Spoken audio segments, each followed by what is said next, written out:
একটু নির্জন কোণে বসুন, কারণ এই কথাগুলো কেবল আপনার আর আমার মধ্যে।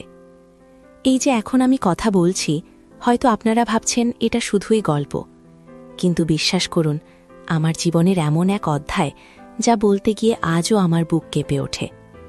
আমি মৌসুমী, আমার বাড়ি নদিয়া জেলায়, মফস্বলের এক সাধারণ মেয়ে আমি। আজ আপনাদের এমন এক সত্য শোনাব যা সমাজের চোখে ঘোর অন্যায়, কিন্তু মানুষের মন তো আর সমাজের বেড়া মানে না, তাই না? আমার পরনে আজ একটা হালকা সবুজ রঙের তাঁতের শাড়ি, একটু পুরনো ডিজাইনের। আমার শরীরটা হয়তো তেমন ছিপছিপে নয়, কিন্তু ঈশ্বর যা দিয়েছেন তাতেই আমাকে মানিয়ে নিতে হয়। আমি যখন কথা বলি, আমার আঁচলটা বারবার কপাল থেকে সরে যায়, আর আমি একটু অস্বস্তি নিয়ে সেটা ঠিক করি। আমার ঠোঁটে সামান্য লিপস্টিক, চোখে কাজল, এটুকুই আমার সাজ। আসলে আমার বয়সটা এমন এক জায়গায় এসে দাঁড়িয়েছে যেখানে নিজেকে একটু গুছিয়ে না রাখলে কেমন যেন একটা ক্লান্তি গ্রাস করে নেয়। আমি জানি আমার এই গল্প, এই গোপন কথাগুলো হয়তো অনেকের চোখ কপালে তুলবে, অনেকে ছিছি করবে, কিন্তু আমি তো রক্ত মাংসের মানুষ, আমারও অনুভূতি আছে, দুর্বলতা আছে। আর এই দুর্বলতার সুযোগে কখন যে আমি এক গভীর চোরাবালিতে আটকে গেছি তা নিজেও বুঝতে পারিনি। যদি আমার এই গোপন কথাগুলো আপনার হৃদয় স্পর্শ করে, তবে এই চ্যানেলটি সাবস্ক্রাইব করে আমার পাশে থাকবেন। আমার যখন বিয়ে হয়, আমি তখন সবে কলেজ বেরিয়েছি। স্বামী রাজীব, ভালো ছেলে, সরকারি চাকরি করে, সচ্ছল পরিবার, কিন্তু কেমন যেন একটা দূরত্ব ছিল আমাদের সম্পর্কে। রাজীব তার কাজ নিয়ে ব্যস্ত থাকত, ফিরতে দেরি করত। মাঝে মাঝে মনে হতো সে যেন আমার অনুভূতিগুলোকে ঠিক বোঝে না। স্বামী স্ত্রীর সম্পর্কের গভীরতা শুধু শারীরিক নৈকট্যে নয়, মনের বাঁধনেও। সেই বাঁধনটা আমাদের মাঝে হয়তো আলগা ছিল। আর তখনই আমার জীবনে এলো আকাশ। আমার দেবরের নাম আকাশ। সে রাজীবের ছোট ভাই, বয়সে আমার থেকে প্রায় ৫-৬ বছরের ছোট। তখন সে সদ্য কলেজে ভর্তি হয়েছে, দেখতে বেশ সুশ্রী, ছটফটে আর হাসি খুশি। প্রথম প্রথম তার সাথে আমার সম্পর্ক ছিল খুবই স্বাভাবিক, যেমন দেবর ভাবির সম্পর্ক হয়। সে আমাকে দিদি ভাই বলতো, আর আমি তাকে ছোট ভাইয়ের মতো স্নেহ করতাম। কিন্তু নিয়তির খেলা বড় বিচিত্র। রাজীবের চাকরির বদলির কারণে আমাদের নতুন বাড়িতে আসা। এটা মফস্বলের একটি শান্ত এলাকা। এখানে প্রতিবেশী বলতে তেমন কেউ নেই। রাজীবের অফিস আর আকাশেরও কলেজ দূরে, তাই দিনের বেশিরভাগ সময়টা আমি একা থাকতাম। আমাদের এই নতুন বাড়িটা ছিল বেশ পুরনো ধাঁচের, অনেকটা জমিদার বাড়ির মতো, অনেকগুলো ঘর, বিরাট বড় বাগান। দিনের বেলাতেও কেমন যেন একটা চাপা নীরবতা থাকত। এই নীরবতা আর একাকিত্ব আমাকে গ্রাস করতে শুরু করল। রাজীব ছুটি পেলে আসত, কিন্তু তখনও সে নিজের কাজ, অফিসের বন্ধুদের নিয়ে ব্যস্ত থাকত। আমার দিকে তার মন তেমনভাবে পড়ত না। ঠিক এই সময়ে আকাশ এলো আমাদের বাড়িতে থাকতে। তার কলেজ এখান থেকে কাছে ছিল, তাই রাজীব তাকে আমাদের সাথেই থাকার ব্যবস্থা করে দিল। প্রথম দিকে খুব ভালো লাগছিল। দিনের বেলা বাড়িতে একটা প্রাণ থাকত। আকাশ আমার সাথে গল্প করত, বাড়ির ছোটখাটো কাজে আমাকে সাহায্য করত, বাজার থেকে জিনিস এনে দিত। সে ছিল আমার একাকিত্বের একমাত্র সঙ্গী। ধীরে ধীরে আমাদের সম্পর্কটা কেমন যেন পাল্টাতে শুরু করল। আকাশের চোখে আমি এক ভিন্ন দৃষ্টি লক্ষ্য করতে শুরু করলাম। সে যখন আমার দিকে তাকাতো, সেই দৃষ্টিতে ছিল এক অদ্ভুত আকর্ষণ, যা আগে কখনো দেখিনি।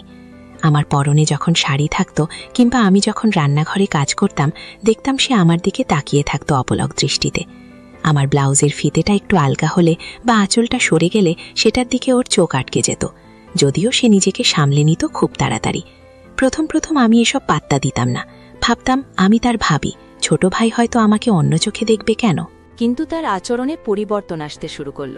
আমার জন্য গোপনে উপহার নিয়ে আসা, আমার পছন্দের খাবার বানিয়ে দেওয়ার জন্য অনুরোধ করা, কিংবা আমার মন খারাপ হলে আমার পাশে এসে বসা। এক রাতে রাজীব অফিসের কাজে বাইরে গিয়েছিল, আমি একা ছিলাম। সেদিন খুব বৃষ্টি হচ্ছিল, মনটা এমনিতেই ভীষণ খারাপ ছিল। রাজীবের সাথে সেদিন সকালেই সামান্য কথা কাটাকাটি হয়েছিল। আকাশ আমার ঘরে এসে দেখল আমি জানালার পাশে বসে কাঁদছি। সে নিঃশব্দে আমার পাশে এসে বসল, কোনো কথা না বলে শুধু আমার পিঠে হাত রাখল। সেই স্পর্শ ছিল ভীষণ নরম, ভীষণ সান্ত্বনার। আমি তখন মনের সব দুর্বলতা নিয়ে ওর কাঁধে মাথা রেখেছিলাম। সেও আমাকে খুব আলতো করে জড়িয়ে ধরেছিল। সেই মুহূর্তটা ছিল আমাদের সম্পর্কের বাকবদল। আমি তার হৃৎস্পন্দন শুনতে পাচ্ছিলাম, আর সেও যেন আমার ভেতরের সব শূন্যতা অনুভব করতে পারছিল। আমি সেদিন তার মধ্যে রাজীবকে খুঁজেছিলাম, যা রাজীব আমাকে কোনোদিন দেয়নি। এরপর থেকে আমাদের লুকোচুরি শুরু হলো। দিনের বেলায় যখন রাজীব থাকতো না, তখন আমরা এক হয়ে যেতাম, কখনো বাগানে, কখনো ছাদে, কখনো বা রাতের আধারে আমারই শোবার ঘরে। সে আমাকে বোঝাতো আমার এই একাকিত্ব শুধু তারই চোখে পড়ে, সে আমাকে কতটা বোঝে। আমার সৌন্দর্য, আমার মনের গভীরতা সবকিছুই নাকি সে একমাত্র উপলব্ধি করতে পারে। তার কথায়, তার স্পর্শে আমার ভেতরের সুপ্ত আকাঙ্ক্ষাগুলো যেন জেগে উঠছিল।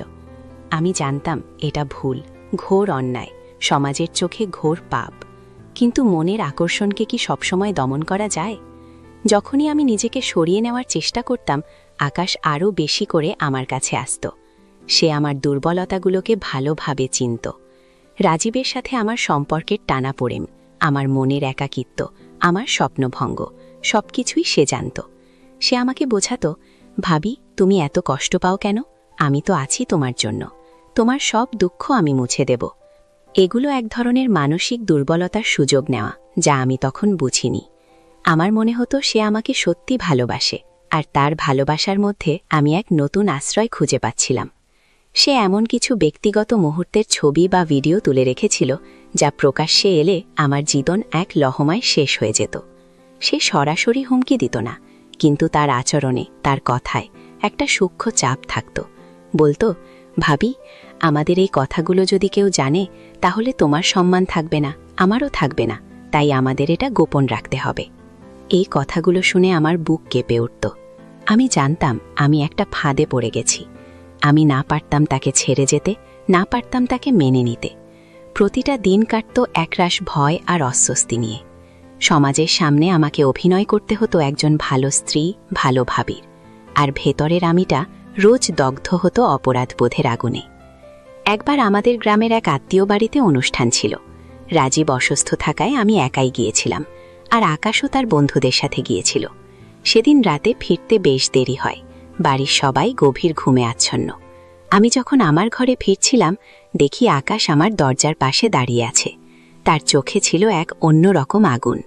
সে আমাকে ভেতরে টেনে নিল। সেই রাতে তার আগ্রাসী রূপে আমি চমকে গিয়েছিলাম। আমার মনে হচ্ছিল আমি আর আমার নিজের নই, আমি তার হাতের পুতুল মাত্র। আমার শরীরের প্রতিটি অঙ্গ প্রত্যঙ্গ যেন অবাধ্য হয়ে উঠছিল। আমি নিজেকে আটকাতে পারছিলাম না। পরদিন সকালে নিজেকে ভীষণ অপরাধী মনে হচ্ছিল। আমার আত্মসম্মান, আমার নিজস্বতা সবকিছু যেন ভেঙে গড়িয়ে গিয়েছিল। এরপর থেকে আমি বুঝতে পারছিলাম এই সম্পর্কের কোনো ভবিষ্যৎ নেই। এটা আমাকে কেবল অন্ধকারেই ঠেলে দিচ্ছে। আমার হাসি, আমার আনন্দ সবকিছুই যেন কেড়ে নিচ্ছিল এই গোপন সম্পর্ক। আমি নিজেকে ভীষণ একা মনে করতে শুরু করলাম। এই সম্পর্ক আমাকে মানসিকভাবে পঙ্গু করে দিচ্ছিল। আমি রাজীবের দিকে তাকাতে পারতাম না, নিজের চোখের দিকে তাকাতে পারতাম না। এই লুকোচুরি, এই ভয় আমাকে তিলে তিলে শেষ করে দিচ্ছিল। আমি জানতাম এই ধরনের সম্পর্ক শেষ পর্যন্ত কাউকে সুখ দেয় না, কেবল ধ্বংস করে।